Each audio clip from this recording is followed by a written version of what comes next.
Je n'aurais jamais pensé qu'accueillir ma fille chez moi, à Levallois-Perret, me laisserait un jour sur le perron, comme une mendiante. La valise heurtait le sol avec un bruit sourd. Le fermoir métallique s'ouvrait et mes vêtements se répandaient, comme ma dignité éclatant au grand jour. Le visage de Nathalie, 39 ans, se tordait de dégoût. Sa voix s'élevait, comme un coup de fouet dans le silence poli de la cuisine. « Je ne peux pas m'occuper de toi. Maman, je ne dirige pas une œuvre de charité. » Je restais immobile, serrant ma canne plus fort, tandis que mon corps tremblait. Mes os douloureux de la maladie qui m'avait déjà tant affaibli. L'air sentait les bougies coûteuses à la lavande, la peinture fraîche, les meubles en chêne neuf, tous financés, bien sûr, par l'héritage de mon mari. Mon héritage, ma maison. Victor, 41 ans, son mari, s'appuyait contre l'îlot de la cuisine, bras croisés, regarde froide. Il ne disait rien, il n'en avait pas besoin. Son silence hurlait son approbation. Tu penses pouvoir rester là, à pourrir, pendant qu'on doit tout gérer? Nous ne sommes pas tes serviteurs. Maman, Nathalie crachait le mot, comme s'il laissait un goût amer dans sa bouche. Ce n'est pas notre faute si tu es malade. Mes lèvres s'entr'ouvraient, mais aucun mot ne venait. Mon cœur cognait contre mes côtes, comme un oiseau pris au piège. Après tout ce que j'avais donné, voilà comment elle me voyait. Elle lançait une enveloppe sur le comptoir. Tiens, 200 €. C'est tout ce qu'il te reste sur ton compte privé, sauf si tu veux toucher à ce qu'on gère. Ce qu'il gère, elle l'avait dit si nonchalamment, comme si les décennies de travail acharné de mon défunt mari leur appartenaient par défaut, comme si j'avais déjà disparu. Je baissais les yeux sur la valise, à moitié ouverte. Des chaussettes dépassant, comme des témoins gênés de mon humiliation. Ma poitrine brûlait, mais ma voix restait égale. J'ai ouvert cette maison pour vous, Nathalie, pour vous aider, vous donner une chance. Nathalie Riaille, un rire sec, amer. Et tu devrais être reconnaissante qu'on soit resté. Sais-tu combien on a sacrifié pour s'occuper de toi? Franchement, tu aurais dû aller dans un centre il y a des mois. Derrière elle, Victor soupirait, sa bouche esquissant un mince sourire. Il voulait que je parte. Il l'avait toujours voulu. Je ne pouvais pas pleurer, pas devant eux. Ma fierté ne le permettait pas. Je me redressais, autant que ma colonne affaiblie le permettait. Saisissais que la poignée de ma valise. La maison derrière moi brillait sous les lumières encastrées. Les comptoirs en marbre, les nouveaux appareils, les lustres en cristal, tout payé par des années de sacrifice. Des années où je me privais de vacances, de nouveaux vêtements, même de soins médicaux corrects, juste pour construire un filet de sécurité. Après la mort de mon mari, et maintenant, il m'en avait dépouillé, habillant leur vol de mots de sollicitude. Nathalie croisait les bras. Alors, tu pars, ou je dois appeler quelqu'un. J'avalais difficilement, sentant le poids de 30 ans de maternité presser mes côtes. Je l'avais élevée, tenue à main à chaque genou écorché, chaque chagrin d'amour. Et maintenant, elle se tenait devant moi, ma propre fille, me bannissant comme un meuble indésirable. Sans un mot de plus, je traînais ma valise vers la porte. Les roues claquaient sur le plancher de chêne poli. Chaque claquement comme un battement de tambour comptant la mort de ma dernière illusion.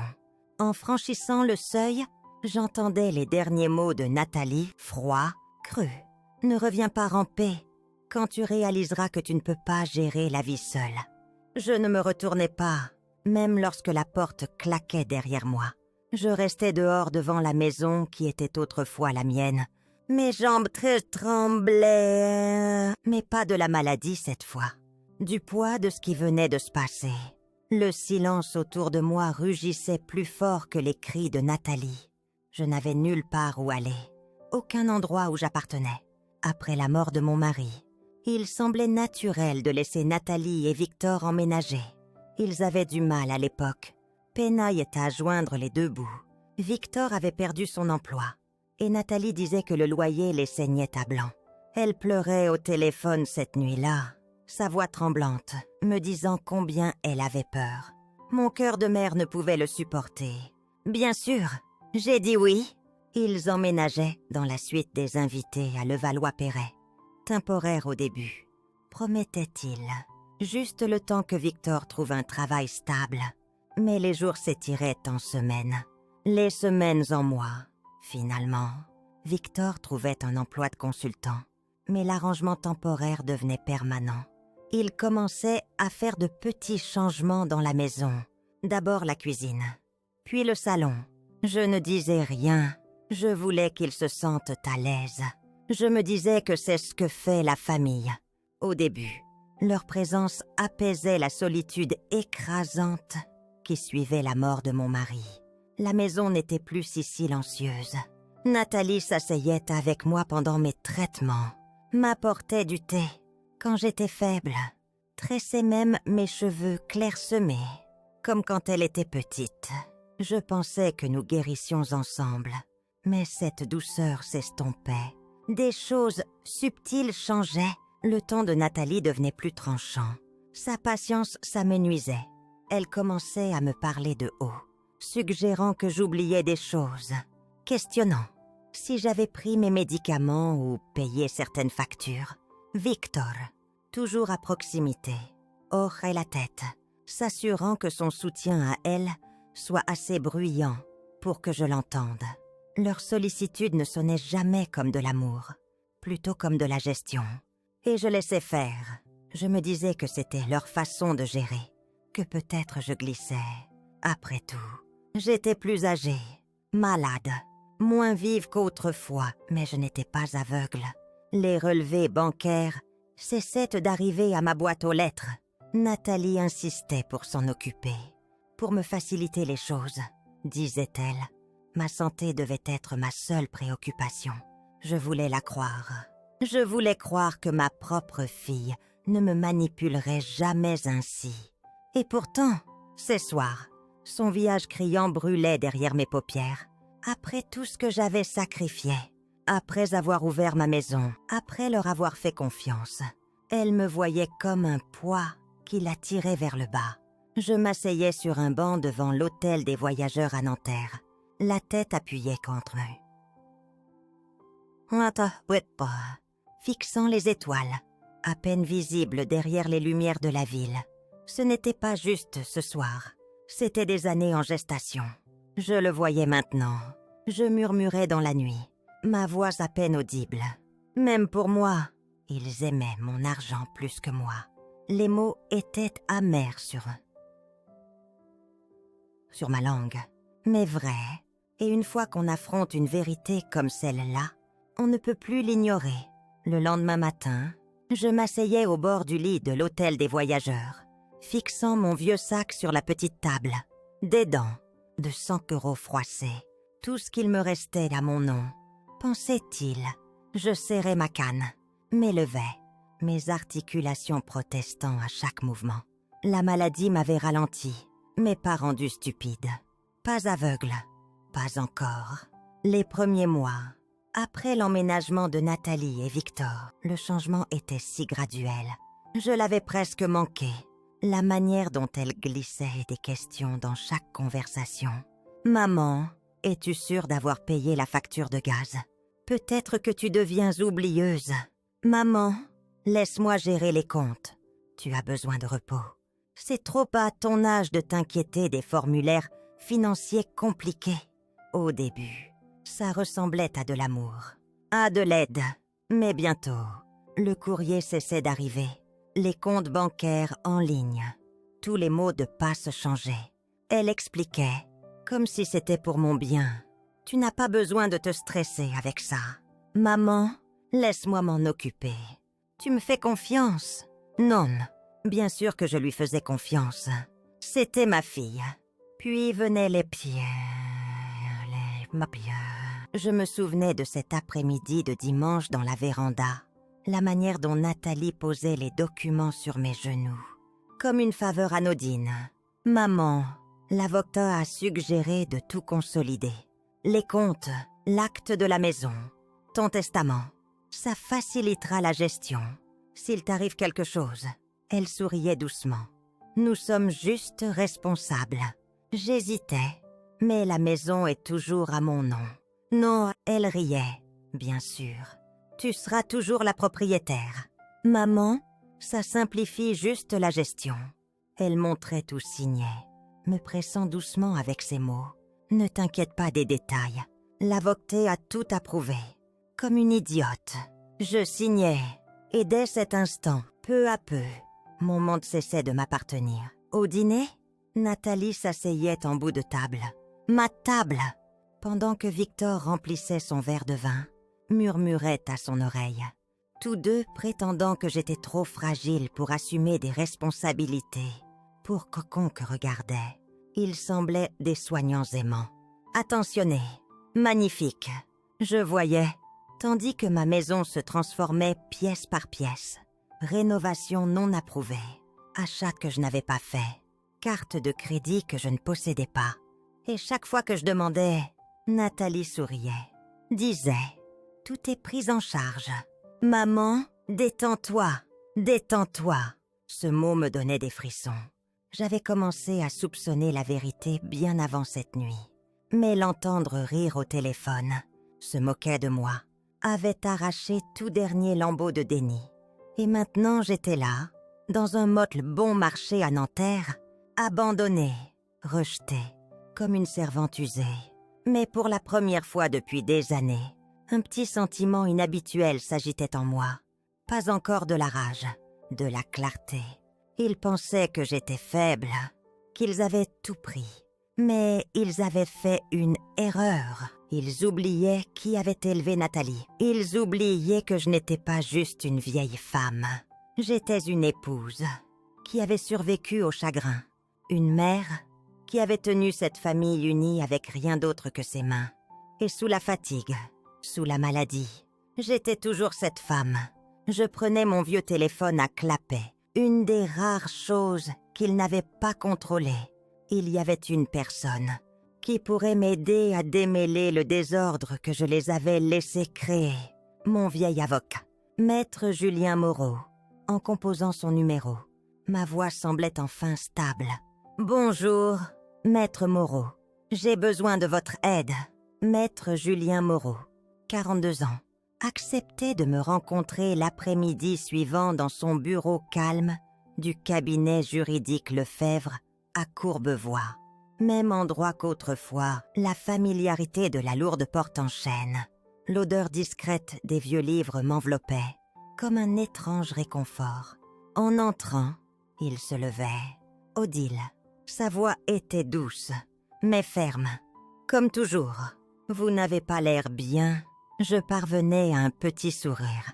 J'ai connu de meilleurs jours. Il n'insistait pas. Me faisait signe de m'asseoir. Sortait un épais dossier de son tiroir. J'ai gardé des copies de tous vos documents légaux. Depuis le décès de votre mari, disait-il, tapotant le dossier. L'acte de la maison, vos comptes, l'héritage de votre mari. Toute, ma gorge se serra. Maître Moreau, je dois savoir, est-ce que je possède encore ma maison? Il hochait la tête, ouvrant le dossier. Votre nom reste le seul propriétaire légal de la propriété, Odile. Vous n'avez jamais signé l'acte. Les documents signés il y a 2 ans étaient des autorisations de gestion, pas des transferts de propriété. Ils lui permettent d'accéder aux comptes, gérer les paiements, certaines transactions financières, mais les actifs eux-mêmes, ils sont toujours à vous. Un instant, le monde basculait. Je m'étais préparée au pire, à l'idée que Nathalie avait tout volé. Mais voilà, une lueur d'espoir, une bouée. Maître Moreau m'observait attentivement. Je soupçonne que votre fille vous a fait croire autre chose. Je ne pouvais retenir le rire amer qui m'échappait. Elle m'a fait sentir comme une vieille femme impuissante, incapable d'équilibrer un chéquier. Son expression s'assombrissait. L'abus financier des aînés est malheureusement plus courant qu'on ne le pense. Mais vous n'avez pas perdu le contrôle légal. Odile, pas encore. Je fermai les yeux, expirai lentement. Pas encore, mais si vous continuez à les laisser gérer vos affaires sans supervision, ajoutait-il prudemment, il pourrait pousser pour une tutelle, arguer l'incapacité mentale, surtout si voisins ou famille commencent à croire les mensonges. J'ouvrais les yeux, voix basse. Ils répondent déjà à des histoires.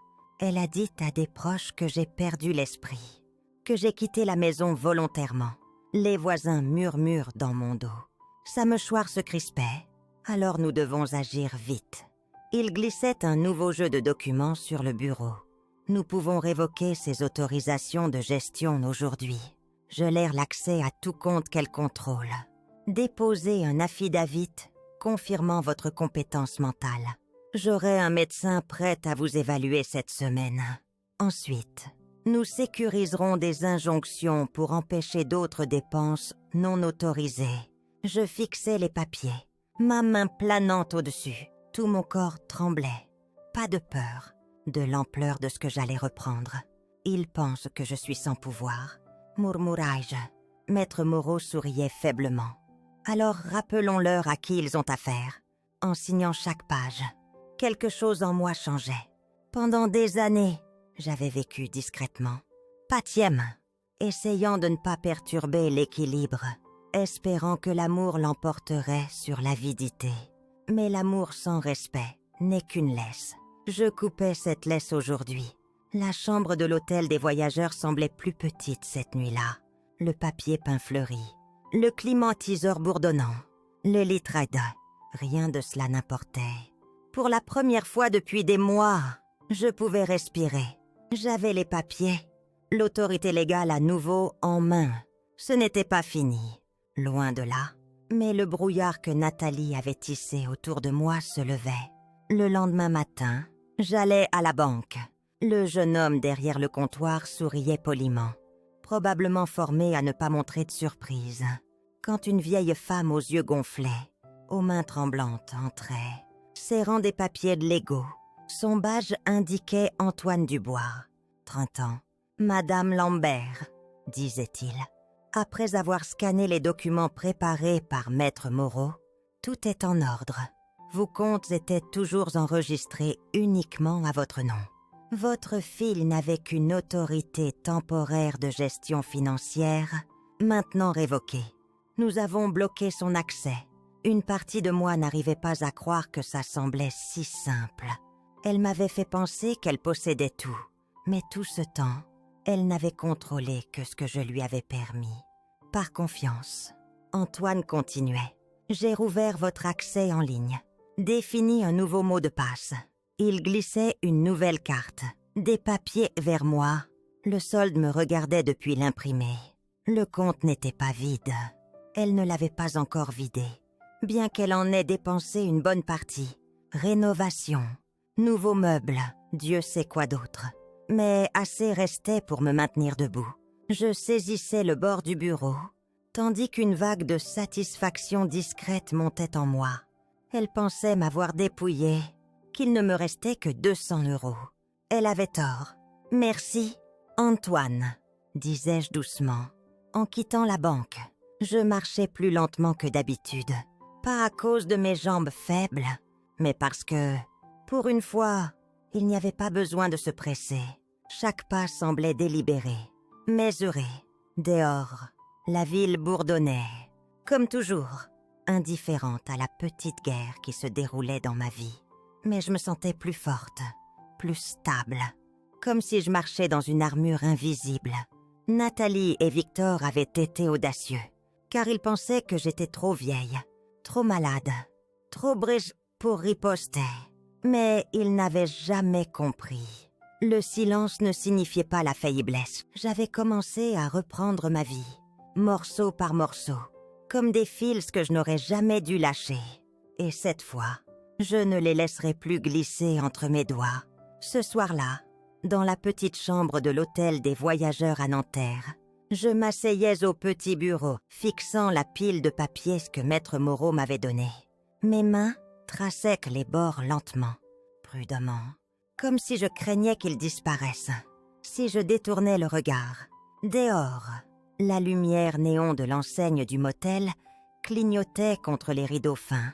Le bourdonnement doux des voitures passant s'estompait dans un silence régulier qui emplissait mes oreilles.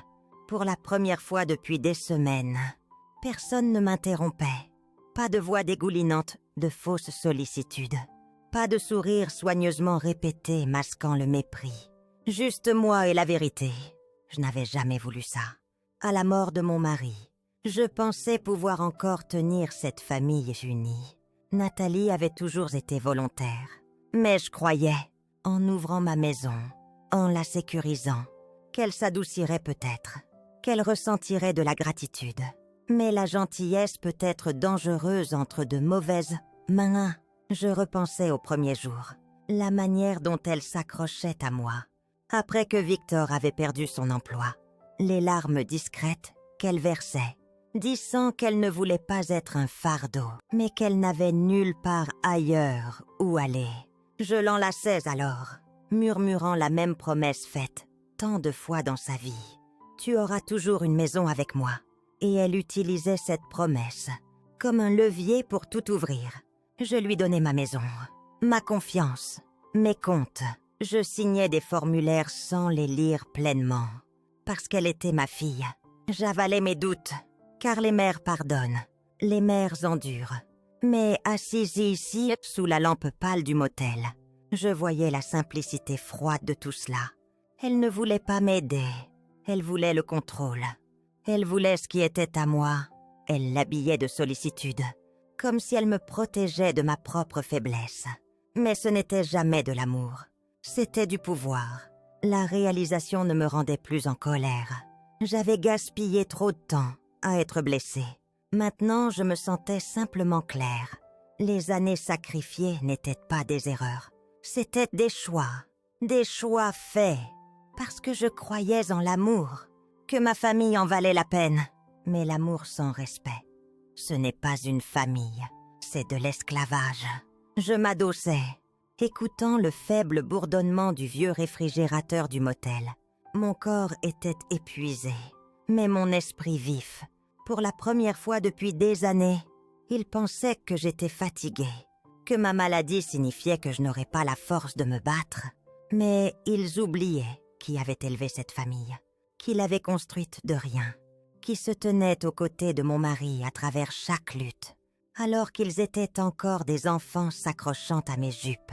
Je murmurais à moi-même, pas une prière, pas un vœu, mais une promesse discrète. Ils apprendront ce que ça signifie de voler quelqu'un, qui les a fait ce qu'ils sont. Je fermais les yeux, ma main sur les documents. Demain, les prochains mouvements commenceraient. Le lendemain matin, je m'habillais soigneusement. Simple, propre, modeste. Personne ne me regarderait deux fois. En entrant dans le bureau du conseiller financier à Courbevoie, Nathalie avait toujours insisté pour tout gérer elle-même. Après la mort de mon mari, elle disait que c'était trop stressant pour moi de gérer les investissements, que je devais me concentrer sur ma santé. Je la laissais faire. Je lui faisais confiance. Mais elle sous-estimait ce dont je me souvenais, ce que j'avais observé. Noté discrètement, Maître Moreau avait appelé avant. Le conseiller, Antoine Dubois, un jeune homme vif aux yeux gentils, m'accueillait comme si j'étais encore quelqu'un qui comptait. Madame Lambert, asseyez-vous. J'ai examiné vos comptes sur les instructions de Maître Moreau. Il parlait prudemment, mais je voyais dans son expression l'inquiétude sous son professionnalisme. Il avait vu les retraits, les gros achats, les améliorations luxueuses de la maison facturée à des comptes destinés à moi seule. Je veux que tous les fonds restants soient transférés sur un nouveau compte privé. Disais-je calmement. Ma voix ne vacillait pas. Accès exclusif. Pas de mandataire, pas de gestion tierce. Il hochait la tête. Bien sûr. Nous gèlerons toutes les autorisations conjointes immédiatement. Je signais les formulaires sans hésiter. Cette fois, alors que la dernière signature séchait, quelque chose en moi s'emboîtait. Le premier fil était tiré. Maintenant, je voyais tout le tissu commencer à se desserrer. Pendant que Nathalie rénovait, redécorait, fêtait son héritage, pensant avoir sécurisé son avenir. Je ramenais chaque euro dans mes mains, la maison suivait. La propriété légale était toujours mienne. Elle ne pouvait ni la vendre, ni l'hypothéquer, ni modifier l'acte sans ma signature. Mais je connaissais Nathalie, audacieuse, imprudente. Elle pensait que mon silence signifiait permission, que ma maladie signifiait reddition. Mais elle ignorait que j'avais déjà contacté le registre municipal pour placer une alerte sur l'acte de propriété, bloquant toute transaction non autorisée. Chaque mouvement était délibéré, discrète, légale. Nathalie ne suspecterait rien. Elle continuerait à sourire aux proches, organiser des dîners, prétendant être la fille dévouée, s'occupant de sa mère fragile, tandis que les fondations sous ses pieds s'effritaient. Et c'était la clé. Je n'avais pas besoin de crier, de me battre. Je la laissais se sentir en sécurité, jusqu'au moment où elle perdrait tout. Ça ne prenait pas longtemps pour que les murmures me parviennent. D'abord un commentaire d'un voisin, en m'installant dans la chambre d'amis d'Hélène Charpentier, 68 ans, à Asnières-sur-Seine, une amie de l'église, qui m'accueillait sans question. Puis un message de ma cousine, hésitant, plein de sollicitude. Nathalie disait que tu n'allais pas bien, Odile, que tu avais besoin de temps ailleurs. Temps ailleurs, voilà ce qu'elle racontait. Elle a eu des problèmes de santé mentale, aurait dit Nathalie à une tante. Nous avons tout fait, mais elle a insisté pour quitter la maison pour sa sécurité. Je m'asseyais calmement sur le porche d'Hélène, écoutant le vent agiter les feuilles. Je ne ressentais même pas de colère. Les mensonges étaient aussi prévisibles, qu'ils étaient cruels. Nathalie savait l'importance de la perception. Si elle me peignait comme instable, tout ce qu'elle avait fait semblait un acte de compassion. Les voisins y croyaient parce qu'ils le voulaient. Personne n'aime penser qu'une fille puisse être si sans cœur. Ils préféraient croire que la vieille femme avait perdu l'esprit. Je l'imaginais jouant le rôle à la perfection, soupirant profondément, voix tremblante juste assez. C'est si dur de voir maman décliner, mais nous faisons de notre mieux.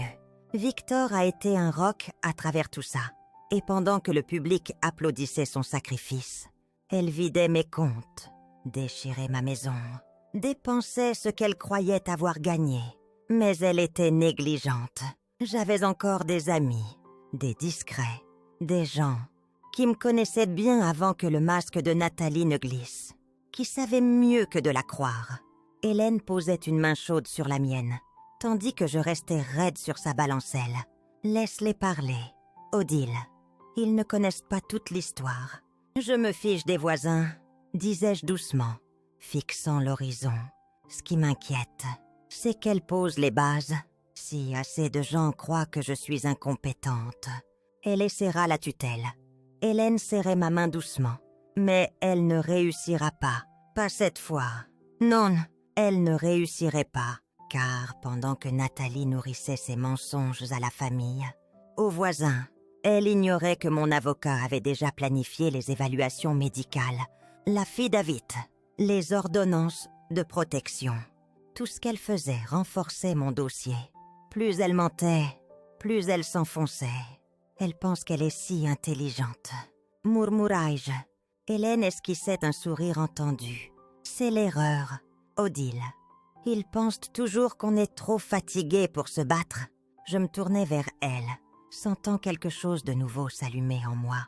Pas de la colère, pas du chagrin, mais quelque chose de plus froid, de plus tranchant. Personne n'attend les silencieux, murmurai-je. Et cette fois, je n'allais plus murmurer longtemps. Les jours se fondaient les uns dans les autres, tandis que je progressais avec une précision discrète. Chaque papier signé, chaque compte repris, chaque document sécurisé. La maison d'Hélène à Asnières-sur-Seine devenait mon refuge. Sa chambre d'amis, bien que petite, semblait une forteresse. Pas de finition luxueuse, pas de tapis de designer, pas de comptoir en marbre ici, juste des murs solides, des repas chauds Quelqu'un qui me regardait dans les yeux sans calcul. Nous nous asseyons à sa table de cuisine le matin, sirotant du café, pendant que je parcourais les interminables papiers envoyés par Maître Moreau. « Penses-tu qu'elle regrette ?» demandait Hélène un matin, étalant soigneusement du beurre sur son toast. Regrettait. Je laissais échapper un rire sec. Nathalie ne regrette pas. Elle calcule. Hélène hochait la tête, l'air pensif. Les gens comme elle confondent toujours la patience avec la faiblesse. Je posais le dossier de côté. C'était mon erreur. Je pensais que l'amour rendrait quelqu'un reconnaissant. Pendant des années, j'avais donné à Nathalie tout ce que je pouvais. Pas juste ma maison, pas juste mon argent, mais ma confiance. Je lui avais remis mon avenir, pensant que les mères devaient le faire. Pas que mes sacrifices nous rapprocheraient. Mais l'amour sans respect n'est pas de l'amour, c'est de l'arrogance. Et l'arrogance croît, comme la moisissure dans les coins sombres, quand on la laisse. Maintenant, je faisais briller la lumière dans ces coins. Chaque fois que je parlais avec Maître Moreau, l'image se précisait. Nathalie avait utilisé mes comptes pour obtenir des lignes de crédit. Elle avait financé des rénovations directement avec des fonds qu'elle pensait contrôler pour toujours. Elle avait même financé les entreprises défaillantes de Victor, siphonnant les économies durement gagnées de mon mari dans leur puits, sans fond de mauvaises décisions. Et elle pensait que je m'effacerais simplement, pendant qu'elle bâtissait son empire sur mon dos. Mais chacune de ces transactions laissait une trace. Chaque document devenait une arme. Nous étions des semaines en avance sur elle. Les injonctions étaient presque prêtes. Les gels d'actifs prendraient effet dès que Maître Moreau déposerait les dernières motions. Et Nathalie, elle n'avait aucune idée. Elle pensait encore gagner. En emballant une autre enveloppe de formulaires pour le bureau de Moreau, Hélène m'observait attentivement. « Tu es plus calme que je ne m'attendais », disait-elle. Je la regardais. Sorry eyes, un sourire discret, fatigué. J'ai gaspillé trop d'années à être en colère. Hélène, maintenant je suis juste finie. En vérité, peu importait comment Nathalie réagirait. Les supplications, les cris, l'indignation vertueuse qui jaillirait. Quand les serrures changeraient, tout cela s'était déjà joué dans mon esprit. Ce qui comptait, c'était que je reprenais ce qu'elle n'aurait jamais dû toucher. Le silence ne signifiait pas la faiblesse. Et bientôt elle apprendrait à quel point le silence pouvait être dangereux. Nathalie était partie en week-end. Une retraite spa hors de prix réservée, pensant toujours que c'était son héritage. Victor avec elle, se gavant sans doute de massages, de champagne, ignorant la tempête discrète qui se rassemblait derrière eux. C'était la fenêtre parfaite. À la mi-journée, je me tenais à nouveau devant ma maison à Levallois-Perret. Pas en exilé, mais en propriétaire légitime. Cette fois, je ne tenais pas une valise, mais un épais dossier légal serré sous mon bras. Le serrurier attendait déjà au bord du trottoir, me regardant avec une curiosité polie. « Êtes-vous sûre d'avoir l'autorité légale ?»« Madame, demandait-il. Je ne me vexais pas. Il était prudent, comme il devait l'être. Je lui tendais l'ordonnance judiciaire, les documents notariés préparés par Maître Moreau. Toute l'autorité dont j'ai besoin est ici. » L'homme les parcourait soigneusement, ses sourcils se haussant légèrement, en tournant les pages. Tout était légitime, inattaquable. « D'accord, » disait-il avec un petit hochement. « Commençons. » Je regardais, tandis qu'il travaillait, retirant les serrures une à une. Le clic de chaque verrou libéré semblait un poids enlevé de ma poitrine. À l'intérieur, des déménageurs emballaient déjà les articles de luxe, meubles, électroniques, œuvres d'art importées, tout acheté avec mes fonds volés. Les ordonnances autorisaient la saisie.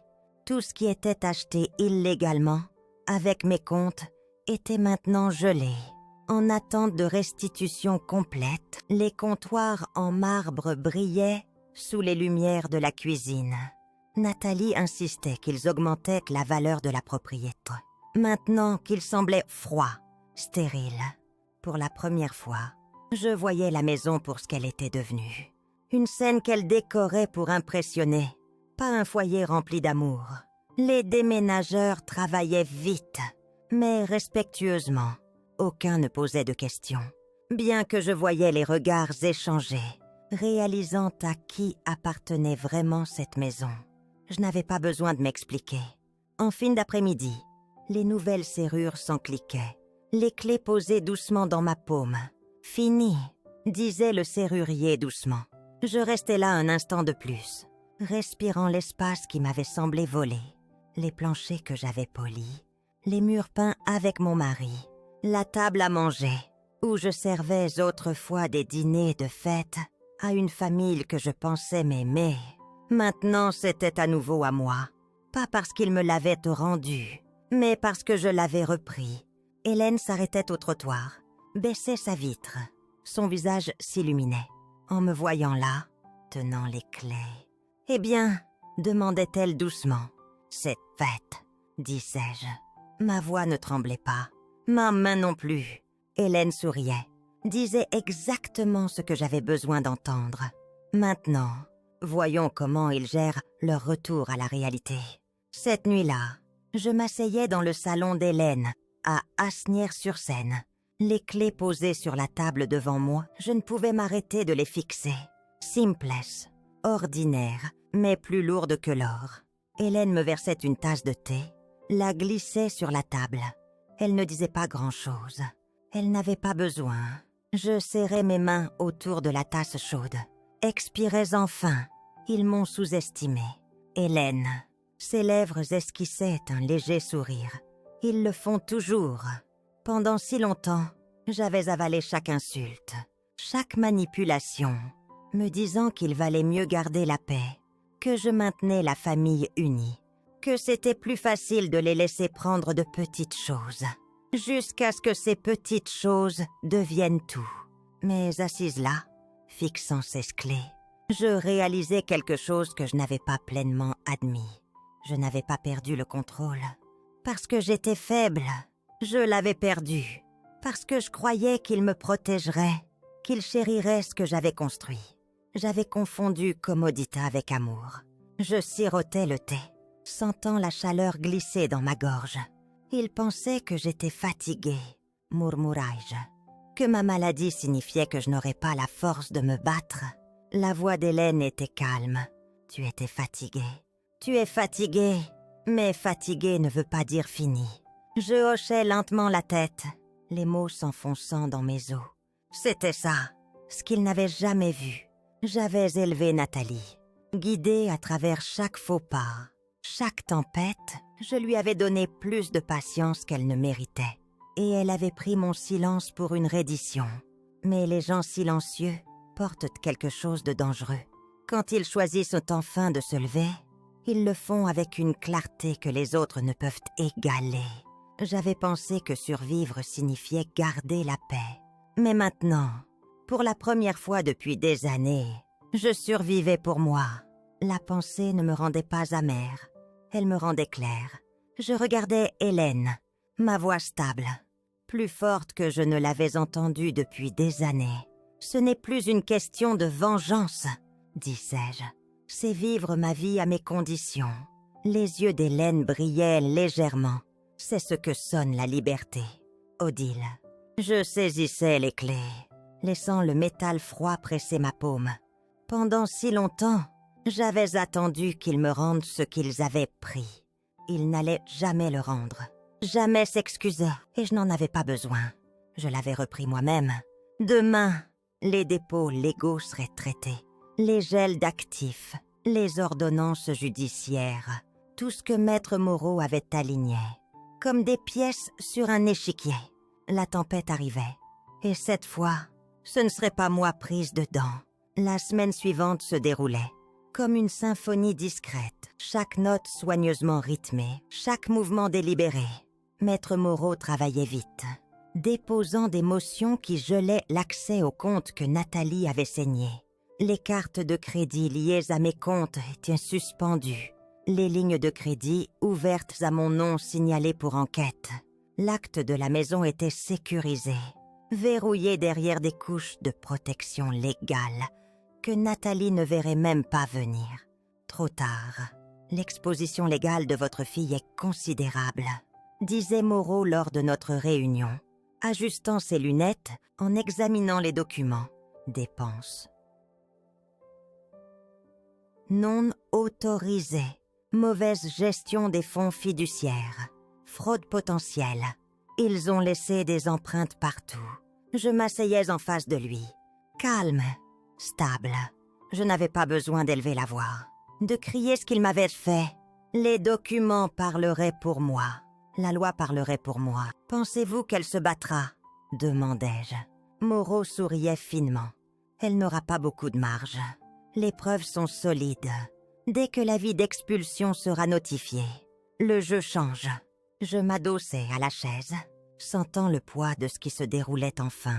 J'avais laissé Nathalie tirer les ficelles trop longtemps, pensant que la loyauté familiale adoucirait son avidité. Mais l'avidité ne s'adoucit pas. Elle croit, elle dévore. Elle croit que je ne serai jamais assez forte pour l'affronter, disais-je doucement. Elle compte sur ma honte, ma peur de me battre contre ma propre fille. Moreau hochait la tête.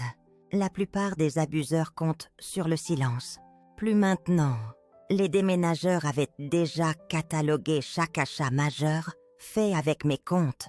Les nouveaux meubles de designer, les appareils de luxe, les tapis importés dont elle se vantait auprès de ses amis. Chaque article sous examen légal. Chaque euro lié à l'héritage que mon mari m'avait laissé.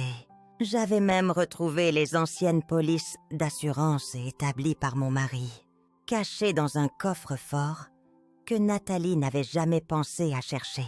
Des comptes intouchés par son avidité. C'était presque risible.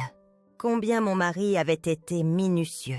Il avait tout prévu, disais-je à voix haute. Moreau levait les yeux, sauf elle. Je souriais, sans chaleur.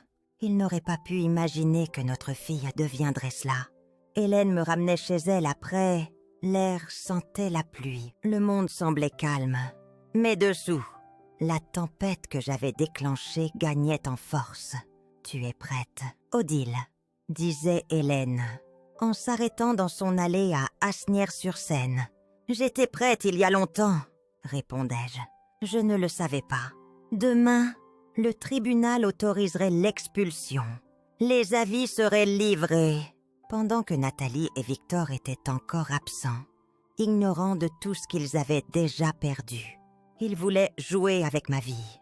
Maintenant, ils perdraient tout ce qu'ils pensaient contrôler. C'était tôt, le genre de matin où le monde semble trop calme, comme s'ils savaient que quelque chose arrivait. L'ordonnance judiciaire reposait dans mon sac, tandis qu'Hélène me ramenait à la maison une dernière fois. Ma maison à Levallois-Perret. Nathalie était encore à sa retraite spa, ignorante. Victor à ses côtés, probablement ivre de la vie fantaisiste qu'il pensait avoir sécurisée. Ils n'étaient pas rentrés, et c'était exactement ce dont j'avais besoin. Le camion de déménagement arrivait en premier, pas bruyant, pas ostentatoire, juste une équipe d'hommes discrets, efficaces, qui avaient vu ce genre de situation. Ils ne posaient pas de questions.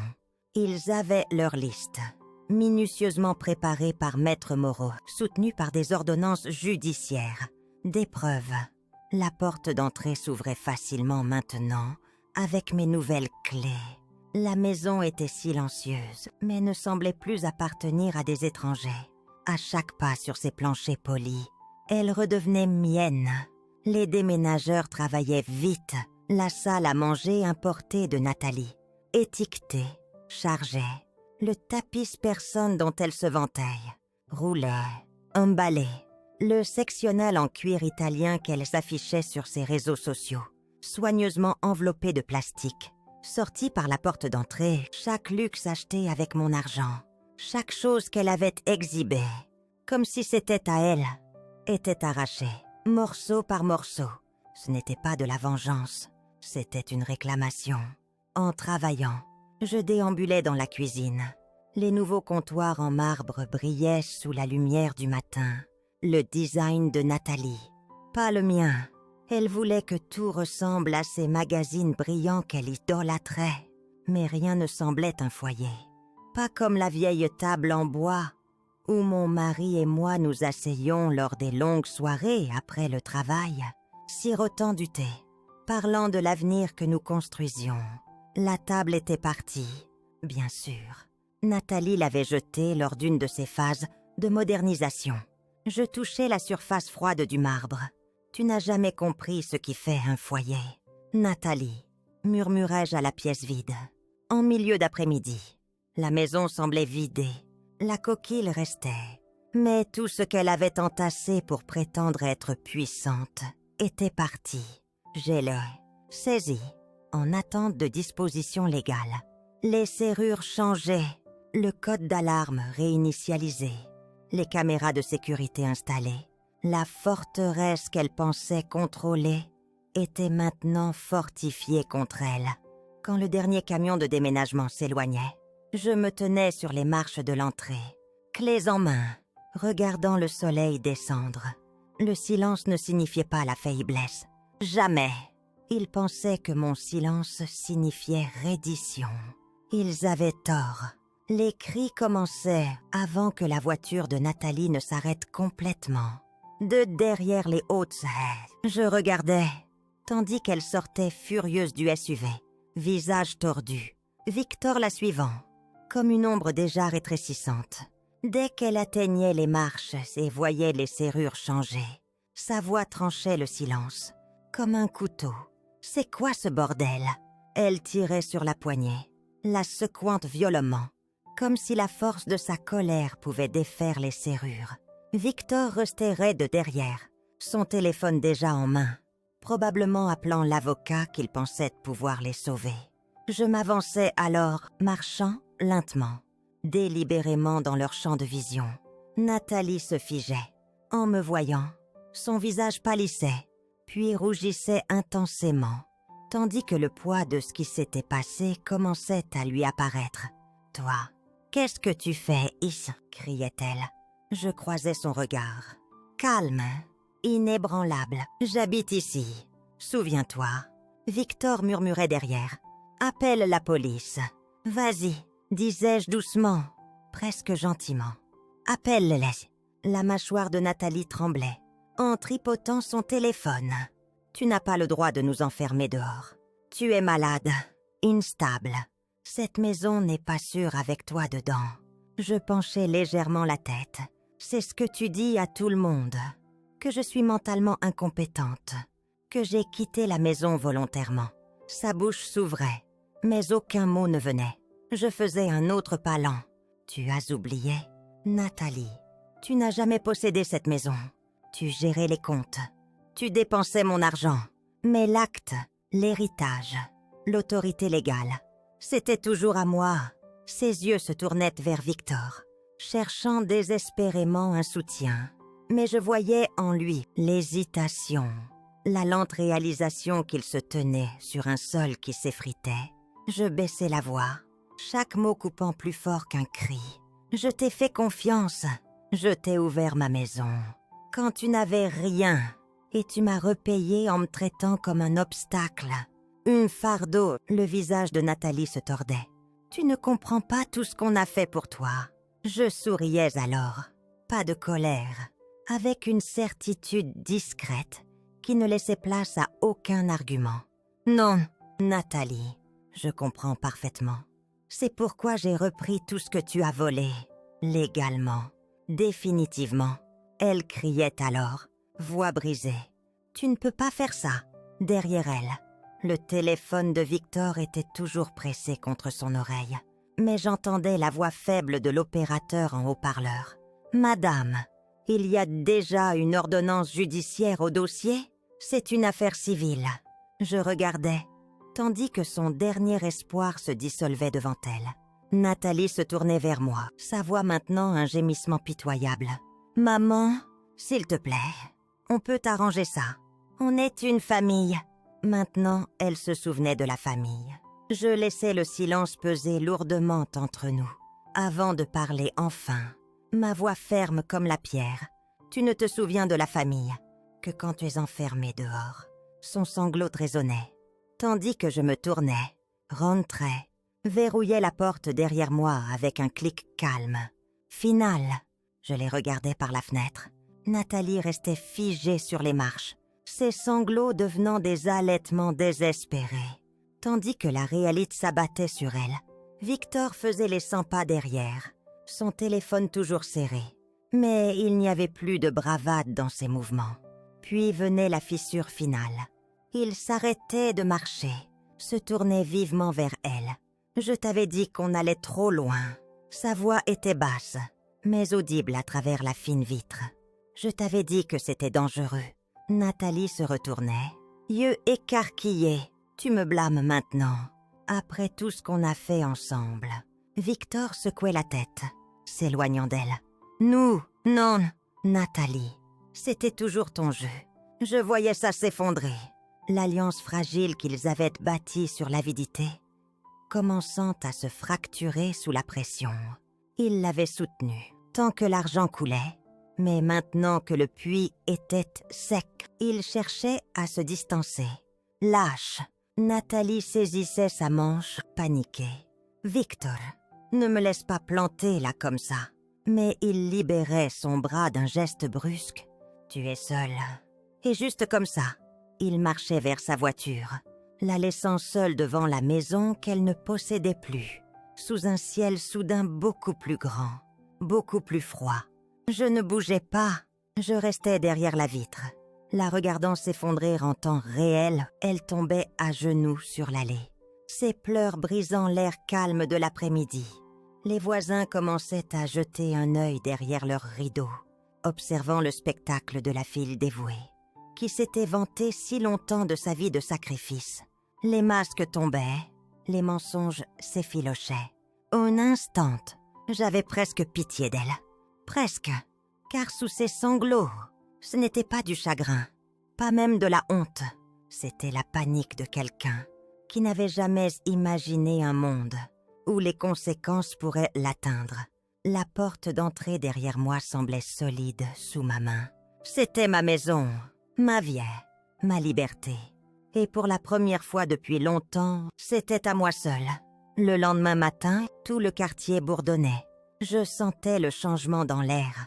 En sortant sur le perron avec mon café, les rideaux frémissaient, les voitures ralentissaient en passant. Les murmures que Nathalie leur avait nourris pendant des années s'effondraient sous le poids de ce qu'ils avaient vu de leurs propres yeux. Nathalie n'était pas revenue cette nuit-là. Elle logeait ailleurs maintenant, probablement en quête de conseils légaux, cherchant des échappatoires inexistantes. Mais il ne restait rien à saisir. Les comptes bancaires étaient verrouillés, la maison légalement sécurisée. Les transactions frauduleuses gelées sous enquête judiciaire. La tempête avait frappé. Et elle était celle laissée dehors dans les décombres. Hélène me rejoignait sur le perron, me tendant une tasse de thé fraîche. « Ils parlent tous. Tu sais, » disait-elle doucement, presque amusée. « Qu'ils parlent, » répondais-je, ma voix stable. « Ils peuvent parler autant qu'ils veulent.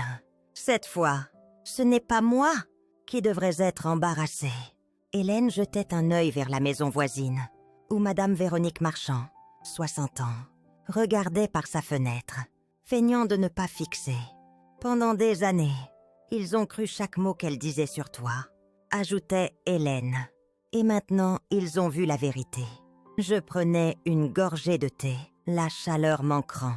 La vérité finit toujours par sortir. Ça prend juste plus de temps, quand les gens ne veulent pas la voir. Et pour la première fois depuis des années, je me fichais de ce qu'ils pensaient. Leur pitié, leurs murmures, leur curiosité.